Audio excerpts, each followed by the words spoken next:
Cultureholic, living through various cultures from our lenses. Hari ini kita bakal bahas sesuatu yang pasti hampir dialami oleh seluruh student exchange yang pergi ke luar negeri, like culture shock and language barrier. At first, semua terasa indah. New places, new friends, new experiences, sampai akhirnya muncul tantangan seperti berbeda gaya komunikasi, lalu rasa homesick, dan miskomunikasi karena bahasa. Nah, di episode kali ini, kita bakal dengerin langsung dari dua POV berbeda. Pertama, dari penerima beasiswa kuliah yang pergi ke luar negeri, dan juga dari mahasiswa native Australia yang merasakan dan melihat secara langsung cultural differences. So, let's get started! Hai guys, kali ini kita sudah sama Kak Raida, ex-Wardi ISMA 2024. Mungkin kita kenalan dulu kali ya. Hai Kak, boleh dikenalin nama, mungkin Prodi, terus kemarin tuh tahun lalu ISMA kemana? Oke, halo, kenalin nama aku Raida Rafifa, biasa dipanggil Raida. Aku Bispro angkatan 22. Kemarin aku program ISMA itu ke University of Strathclyde di Scotland, Glasgow. Keren banget. Aku mau nanya nih Kak, waktu kakak pertama kali nyampe di Scotland, itu kakak excited tentang apa sih? Yang paling bikin aku excited pas sampai di Scotland itu cuacanya sih, sama udaranya tuh kayak bener-bener seger banget. Dingin ya? Bukan dingin, terus dinginnya tuh enggak, karena waktu itu aku nyampenya tuh masih summer ke autumn gitu. Jadi udaranya tuh bener-bener yang seger banget. Pokoknya pas gitu lah. Beda banget ya sampai di sini ya? Oh, beda banget. Beda banget sama Depok. Beda banget sama Depok. Maaf Karena Depok. beranginnya tuh Bener-bener gitu fresh gitu ya, bener-bener fresh. Tapi setelah beberapa minggu nih kakak nyampe di Scotland, ada nggak sih kak hal-hal yang bikin kakak kayak frustrasi atau kayak shock atau kayak apa ya, culture shock lah pokoknya? Ada banget ya. Sebenarnya banyak, Apa tuh, tapi yang paling bikin frustasi banget tuh aku pernah ribut sama teman sekelas aku. Iya, aku pernah ribut sama teman sekelas aku petarung, gara-gara enggak ya? Enggak. Tenang. Okay. Enggak yang sampai kayak gitu. Jadi kayak sebenarnya tuh konfliknya tuh mirip-mirip sama di sini ya, kayak pas kita kerja kelompok dianya susah dihubungin lah atau gimana, dan di sana tuh kayak begitu dosennya tuh ngasih anggota kelompoknya siapa aja, kita tuh harus reach out sendiri mahasiswanya tuh yang mana, orangnya yang mana, karena dosennya juga nggak tahu orangnya tuh yang mana, jadi kita kayak nyari sendiri. Terus juga paling tuh lewat email kampus, jadi kita tinggal nyari aja gitu namanya, terus nanti juga udah ada gitu di servernya. Nah tapi susahnya tuh kadang karena di minggu awal itu kadang tuh mahasiswanya masih bisa ganti kelas. Nah itu tuh yang bikin bingung, kayak ini orang masih di kelas ini atau enggak. Dan terus tuh aku udah nemu nih anggota kelompok aku, dia tuh tipe-tipe yang susah banget diajak buat diskusi, buat belajar tuh kayaknya nggak cocok gitu cara belajarnya dia sama aku. Kayak kita kan supaya kita ngerti materinya kita harus ikut kelas dong. Betul. Tapi karena kelas itu tuh nggak yang disuruh absen, nggak yang wajib absen gitu, dia tuh kayak tipe-tipe yang adalah nggak usah gitu. Yang penting nanti tugasnya tuh kelar. Sementara kan aku juga butuhlah bimbingan dia gitu loh. Kalau dia nggak ngerti ya gimana aku gitu. Selain itu ada lagi nggak sih tapi kak? Ada sih, apa lagi ya? Pas di minggu-minggu awal ya. Apa lagi ya? Aduh, nggak ingat lagi. Mungkin kayak dari makanannya mungkin kak, ada yang kayak makanan, kok nggak ada nasi di sini gitu, kangen ada Indomie. nasi, ada nasi, ada beras. Dia tuh ini unik banget berasnya tuh, jadi dia tuh berasnya masaknya kayak instan, tapi sebenarnya nggak instan juga sih. Jadi tuh dia satu kotak ini dalamnya tuh berasnya udah diplastikin gitu. Nah si plastiknya ini kayak ada pegangannya gitu loh, dan ntar kalau kita mau masak tuh sama plastiknya kayak direbus gitu. Tahu. Direbus aja gitu, terus sampai dia kayak ngegembung, baru kita buka. Dan itu tuh biasanya aku bisa 3 kali makan atau 4 kali makan gitu satu kantong. Tapi itu emang nggak disediain kak di sana atau kakak beli kayak lagi? belanja sendiri gitu. Belanja. Itu sih, itu juga agak culture shock sih, karena jalanannya nanjak-nanjak gitu kan. Terus sebenarnya tuh deket, tapi karena nanjak dan dingin kayak gitu kan, itu jadi salah satu tantangannya juga. Terus kalau belanja kan kita kadang-kadang kita nggak inget ya, maksudnya kayak kita belanja langsung aja gitu, kayak perlunya ini, pas udah banyak bawanya bingung, bawanya harus berhenti dulu, nanjak lagi dulu, kayak gitu. Capek ngos-ngosan ya. Iya lagi. Tapi setelah itu tuh kan dari segala hambatan kakak nih kan, kakak tuh mulai nyaman tuh pas lagi apa, pas lagi kapan, terus udah mulai yang kayak nerimain si perbedaan culture ini tuh dari kapan? Sayang banget ya, aku tuh baru rata-rata temen aku juga kayak baru benar-benar adaptasi dan mulai ini udah mulai mengalir gitu. Itu tuh pas sekitar November pertengahan sampai menuju ujian akhir gitu. Jadi kayak sekitar 1,5 bulan adaptasi, terus udah mulai nyaman, 1,5 bulan langsung pulang. Jadi kayak ya gitu. Masa zaman pas udah pulang ya?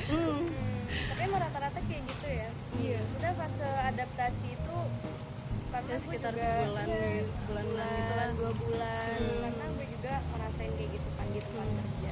Iya sih. Dan menurut aku sih kayak ISMA-nya tuh emang ngajak kita buat kayak nyobain aja gitu loh. Kayaknya dia juga kayak buat encourage LPDP nantinya gitu kan. Jadi kayak nih kalau kuliah di luar negeri tuh kayak gini loh. Jadi kayak nextnya supaya kita tuh punya semangat buat misalnya S2 kayak gitu biar punya gambarannya juga. Oke, kita udah dengerin cerita dari Kak Raida tentang culture shocknya mulai dari teman kelompok yang nyeleneh sampai ke makanan, ternyata di sana ada nasi juga. Jalanannya juga ya, nancak-nancak. Gimana belanja di sana tuh kayak gimana?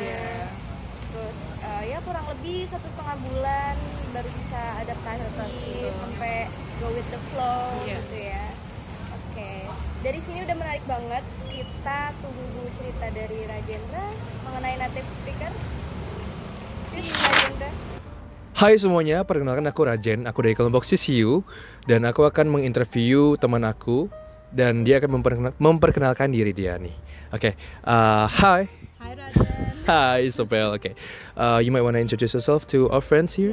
Yeah. Hi, my name is Isabel. I am from Melbourne, Australia, and I studied Indonesian at university and did a semester at UGM. Wow, cool. UGM. Even I want to go there. Yeah. Okay, Isabel. So yeah, I'm gonna ask you a few questions if you don't mind. Yeah, of course. Yeah, let's just jump into the first questions. Okay, the first question is, what is your first impression to Indonesian students when you arrived, when you first came to UGM? That's such a good question. I think my first impression of Indonesian students is how dedicated and independent they are. I think that the learning model, from what I've observed, and that's just in the Physipol faculty and the Fakultas Hukum, is that the students have to kind of work out the right answers for themselves a lot of the time. In Australia, if we have a question, we can tend to just go straight to the docent or email the docent, and we can expect a lot of feedback on our assignments as well. Whereas in Indonesia, there wasn't so much that available, I think. I agree. But I think that meant students were very independent and very good at working things out for themselves. Like if there was a problem with their scriptsy, you had to work it out for yourself. So yeah, very, very rajin. Very rajin. Yeah, that's my first impression of Indonesian university students. Okay. So it related to the second question actually. Do you have any difficulties in terms of communication with the students, with the lecturer, or like in general in Indonesia? It depends on the times we're talking about, because I first did a short course in Indonesia for 3 weeks after I'd only learnt Indonesian for 9 months. To say it was a humbling experience is an understatement, because we learn very formal Indonesian. So for example, it'd be like, Anda berasal dari mana? But then, you know, the first time I got into a Gokai, I was like, asal dari mana? And I'm like, what do you mean? So it was just, I'd say the formal textbook Indonesian that we learned in Australia is very, very different. So adapting to that took me a good couple of months, I feel like. And even in lectures, I was in the IUP program, which is the International Undergraduates program. So all of the classes were supposed to be taught in Indonesian, but sometimes the docent would rock up and just feel like giving an entire lecture in Indonesian. So, you know, it was an immersive language experience, and it meant sometimes I was struggling to put together the pieces of content, but I feel like that was a learning experience in itself. So it wasn't necessarily a negative thing, just definitely something I had to adapt to. Well, will you come back to Indonesia to study there? Tentu saja, if I can. Maybe for masters, if I can. It depends on what program I do and the availability of like cross institution study at Melbourne University. I know it's a little bit harder to do that in your master's than in your undergraduate, but I definitely hope so. And I mean, I'm about to go on another program with you, Rajan. Oh yeah.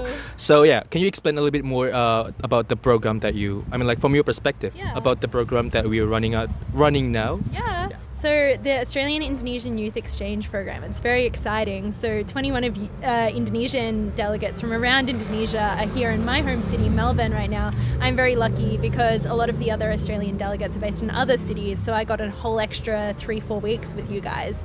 And next week, 21 Indonesians are accompanying 21 Australians back to Indonesia, and we will be doing a very immersive cultural experience in Lampung. We're going to be doing a professional placement, learning about Indonesian workplaces, living in Indonesian homestays. So it's kind of a cross-cultural knowledge sharing program that is run by the Indonesian Ministry of Youth and Sport, Kemenpora. Yeah. And DFAT, which is the Australian Department of Foreign Affairs and Trade. So, yeah, I'm very excited. Looking forward for the excitement that you have.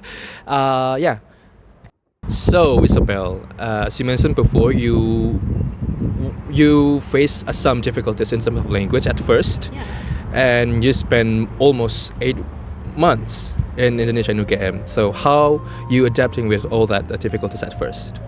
Yeah, so that was my second time in Indonesia and studying in Indonesia, and it was for a far longer time. I'd learned Indonesian for only about a year and a half at that point, so it was still pretty rocky, but I found that being amongst a lot more young Indonesians, learning the slang, knowing like gue and lo as opposed to just saya and anda, that helped a lot. And just having a group of Indonesian friends where if I didn't understand the cultural context of something, I was invited to a pengajian once. That was definitely a cultural experience. How is it? It was really good. I didn't understand a lot of it because it was in Arabic, but it was a really, really nice experience. I had to borrow a hijab. I didn't realize until I arrived that I had to cover my hair. So it's being able to rely on my Indonesian friends when things don't always make sense or I don't understand them right away, because, you know, there are things that are different living in Indonesia to living in Australia. But a lot of those differences weren't bad. Like, I was talking to you guys earlier and I was saying just how good my life was in Jogja. The food was really good. You know, going over there, having worked in Australia, I had a lot more resources to be able to like eat and try different snacks, and yeah, it was an incredible experience and I made incredible friends, and it was just such a sense of community there. So there was things that I had to adapt to, but there were people there that made it very easy to do so. Yeah. People in Jogja are very nice. Sangat ramah, very welcoming. Sangat sabar juga. Like, I feel that compared to maybe some of my experiences in Jakarta when I first started learning Indonesian, I think people sometimes probably found my terrible pronunciation and not always being very jelas a little bit frustrating, like, you know, a little bit more cepat. But in Jogja, people are so happy to kind of just wait for me to muddle through and try and explain things. Like, I think my experiences in Jogja are part of the reason I got to a point where I can finally communicate properly in Indonesia. Well, thank you, Jogja people. Yeah. Thank you, Finca. All right, thank you so much, Isabel, for the opportunities, for you sharing your thoughts about your perspective, and I hope you can find another joy in Lampung. Yeah, well, I'm very excited to share the experience with you, and thank you so much for giving me the opportunity to talk about such a happy experience and really joyous time in my life. All right. Can you say whatever you want to say in Indonesia to the camera, please? Aku nggak tahu, tapi aku cinta kalian. Bye-bye. Dadah. Alright. Dari episode kali ini, kita bisa lihat bahwa culture shock itu bukan cuma soal kaget sama budaya baru, tapi tentang bagaimana kita memahami diri sendiri sekaligus orang lain. Betul banget, dan yang paling penting dari pengalaman itu kita bisa belajar untuk jadi lebih sabar, lebih berani, dan lebih open mind.